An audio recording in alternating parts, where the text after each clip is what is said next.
Hey guys, what's up? Welcome back to the channel. So I just reached I just became a YouTube partner, which is super cool. Actually honestly don't know how far I'm trying to go with that, but you know, it's a cool benchmark. My priority is just still to put some videos that I think are fun and to help you guys learn. So I still want this to be a passion for me and not necessarily a job. And that's going to keep things fun, and it'll allow me to really put my effort into the videos that I make. But anyway, most of you guys probably came for this title for Carlos at Indian Wells. I went to Indian Wells on Sunday and I recorded a lot of his practice. Now I'm just gonna let the practice run and you guys can check it out and watch it, and I'll say some things here or there and probably point some things out, but this is mostly for Carlos, not for me. I do want to say that like he missed a lot of balls this practice, and I was pretty surprised at how much he missed. But I also think that that is the reality of tennis that a lot of people tend to forget, because with like the social media these days, we are seeing so many highlights that we start to think that good players never miss the ball. And like, even though this is a reality that I know and that I've gone through, there are some days where I don't miss in practice and other days where every other ball seems to be out by a large margin, but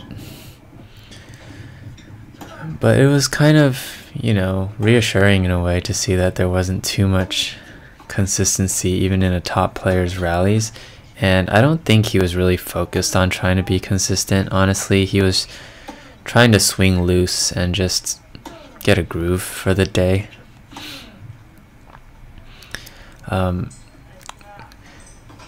Just some observations watching Carlos's stroke in person, kind of reaffirming what I always thought of his forehand and his backhand. He's actually really tight on his backhand. Like, if you watch his left arm, it's really stiff. Like he sticks it out there and then he barely gets under the ball and really pushes through the ball.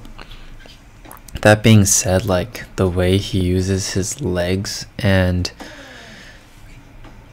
his entire body, how physical he is, he's able to still generate a lot of power and pace on his backhand. I did notice that like his stroke there does bite him in the butt quite a bit, just because he isn't able to get under some of the backhands, and he misses really far into the net sometimes on his backhand. But I think that's because maybe during a practice where he's a lot looser, he's not getting as low with his legs on the backhand. I mean, I'm saying these things as, you know, just for education. I'm not really criticizing Carlos Alcaraz because like I can do any better, right? And the things I say in terms of his technique, it's not so much like, oh, this is like game breaking for him. Like, he obviously still does every stroke at a much higher level than any of us could do. But they're just observations, and you guys can take it with a grain of salt. Yes. His forehand, I think this is actually a teachable moment though. So right now he's hitting side to side. His hitting partner is he's hitting 2 balls to each side, and then his hitting partner will run to the other side and he'll hit 2 balls there. And this is just good because if you don't practice hitting both sides, it's completely different than just hitting down the middle, you know? Like hitting inside out and hitting cross court, it's a different timing and it's a different body angle and shoulder angle and everything. So that's one thing you guys can take away, is practice hitting everywhere. But let's go to his forehand.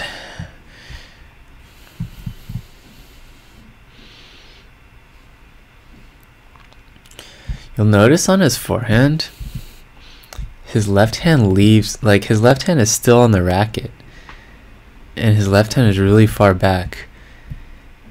And in slow motion, it's kind of hard to tell. But he really, I've always noticed this, and I've always wondered, like, is this just the TV? This one, he doesn't even put his left hand on the racket, which is really interesting. But on most of the time when he holds his racket, he holds his left hand so long on this racket. And then he hits, and then he lets go and he hits. Like, I'm surprised he's not late for more shots because of this. Usually by this point in the shot, like, players have their left hand out and it's in front of them. He gets it there eventually and he hits, but like, dang, like, that takes, I would not recommend this for average people and even players aspiring to like get to his level, because it's just so hard to time these shots.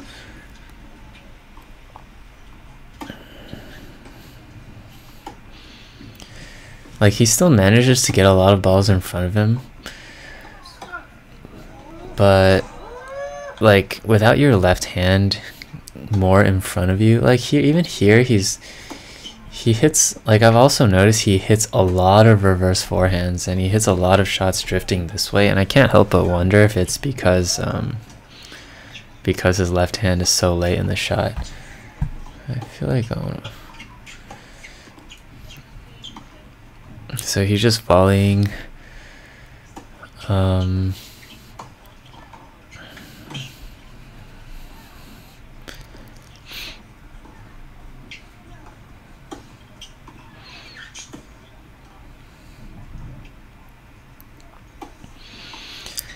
I do not know who he was practicing with here.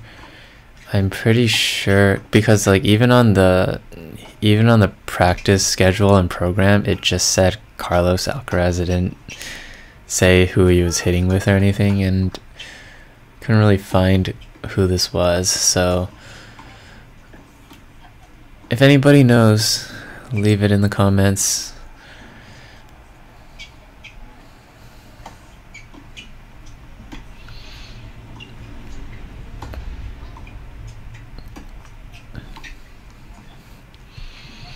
He's surprisingly handsy with his volleys,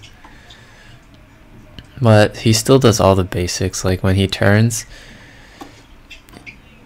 slight shoulder and hip turn and stepping in with the foot. Nothing too complicated. Racket face is pretty much like facing the correct way the whole time. I recorded all of this overhead session, but I don't really think that I cut a lot of it out because I don't really think it's that necessary to watch him hit these overheads. He also prepares so late on the overheads.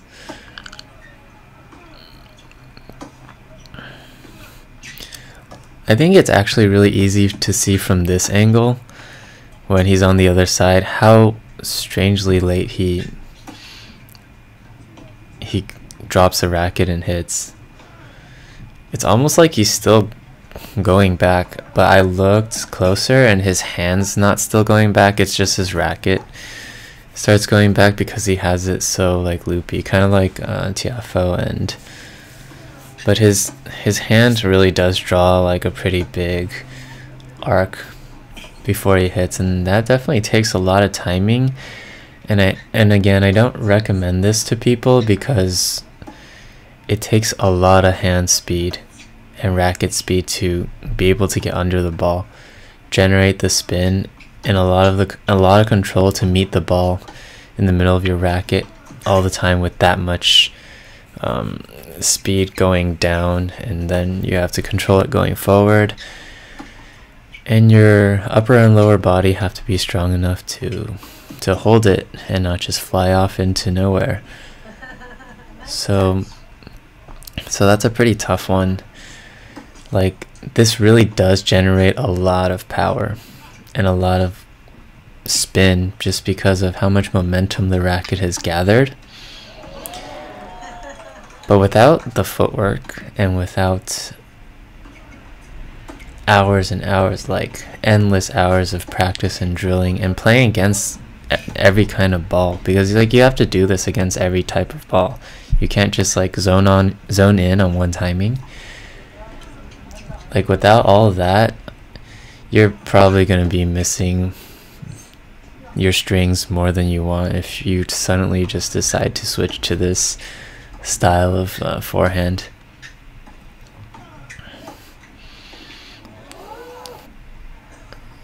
Yeah, I don't know. Like, these rallies here are really messy. Like, even on Carlos's end, I actually I took out a couple of clips where he was just missing a ton.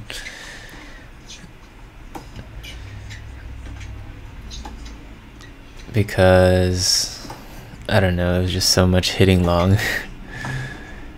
And then picking up balls that I was like, this is kind of boring. But I left a few in, like that one he just hit in the net. And this one like missed by like 15 feet on a normal shot, and then like right away misses another one.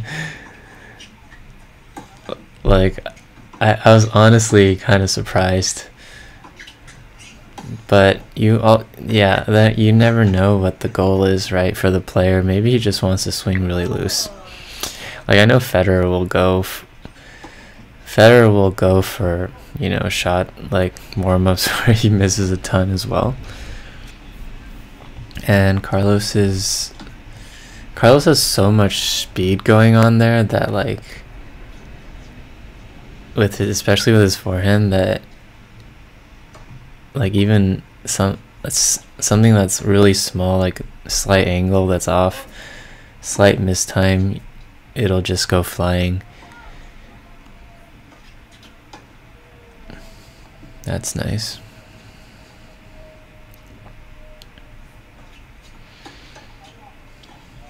Oof. See, guys, like, if you watch pros practice, like, not everything is perfect, and not everything should be perfect every single day, because you're making adjustments based on how you feel in the different conditions. And like, that's the point of practice. Like, practices shouldn't look perfect. You shouldn't critique too much on how someone's practice goes, because you don't know what they're trying that day. You don't know what they're trying to get over or maybe correct. Like, if I'm hitting a lot of balls in the net, maybe I want a practice where I'm hitting a lot of balls long, just so I can like calibrate and meet in the middle the next time I hit.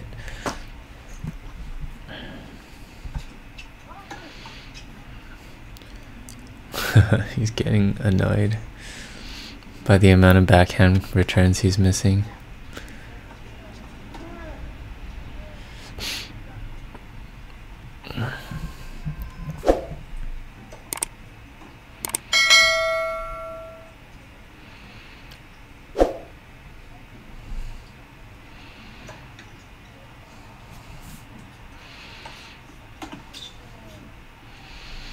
He's like, even Carlos, like, #1 player, or was the #1 player in the world, I mean, you see him missing, and honestly, this kid's serve wasn't very big. Like, it wasn't fast or anything. And for the most part, Carlos knew where it was going, but he's still missing a lot of these. But he's clearly working on, like, how far he can get in. Like, he's way inside the court and taking cuts at the ball. So, here's another teachable moment.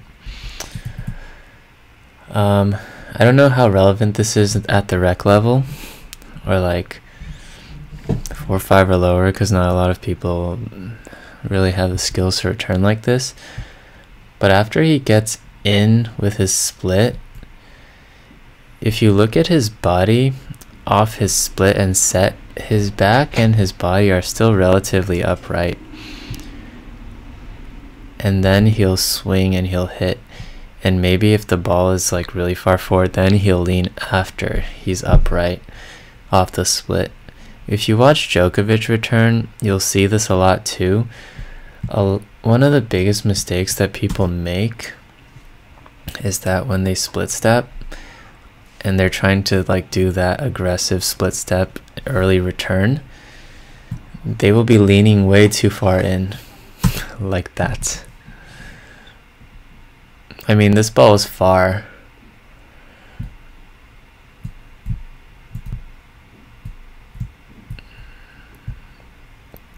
But once your body gets down too early off your split step, your racket angles start to change, and you can really only hit down on the ball. I know this one's not like a perfect example, but that's what happens when like when a lot of less experienced players do it. They end up losing their balance and falling forward and just running into the ball. See, this one was way more controlled and he took the same angle. The serve was not as accurate, so he didn't have to reach as much, but this one was a really obvious contrast to the last one.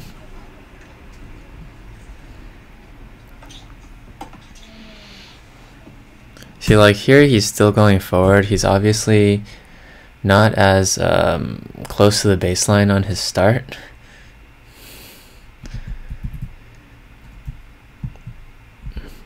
But coming off the split, look at his back and look at his chest, and he's moving forward into the ball still. Huge step forward, but look at his body angle, so much more controlled, right? So for those of you that are looking to hit aggressive returns, still pay attention to your body angle. It doesn't mean you're falling in all out like to just hit that ball, because you will probably lose a little bit quality if you're not balanced after that split step.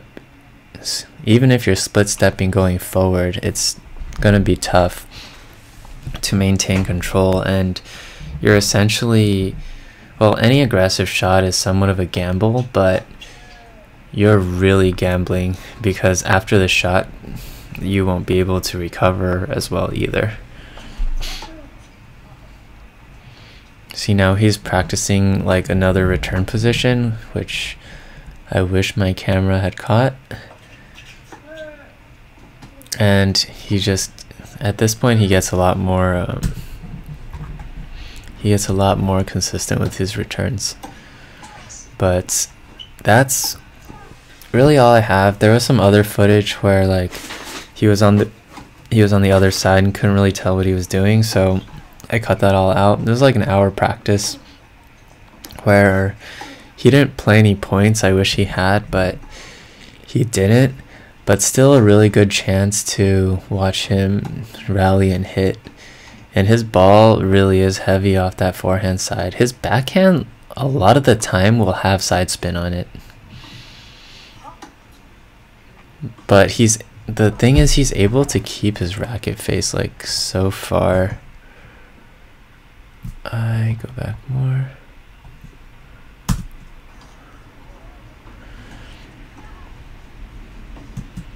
And that's a forehand.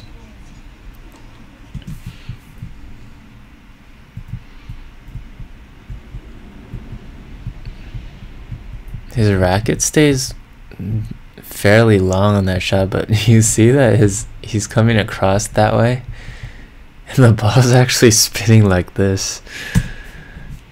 So I was kind of surprised, not too surprised, because I had a feeling this would be it, just because of how his how short his left hand swing is on his backhand. But the important thing is that his, like that one too, like his racket face is always facing pretty much the right direction, so he's not gonna get too many mishits.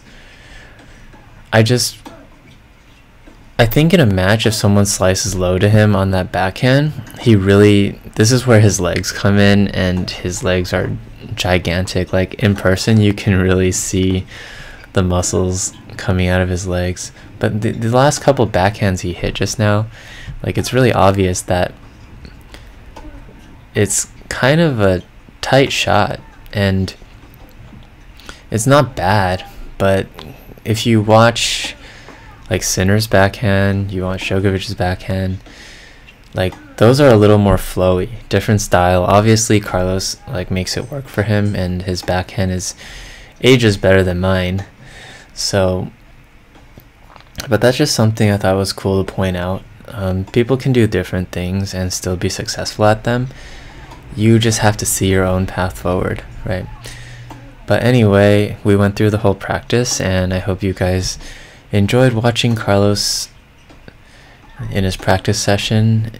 Even if you thought I was talking too much, I don't know, but I'm glad I got filmed, because this is my film and I can post it on the internet without getting copyright. Anyway, hope you guys had a good day, and pray for me. Pray that it doesn't keep raining all the time so I can make a living and not be homeless. But yep, have a good one. Peace out.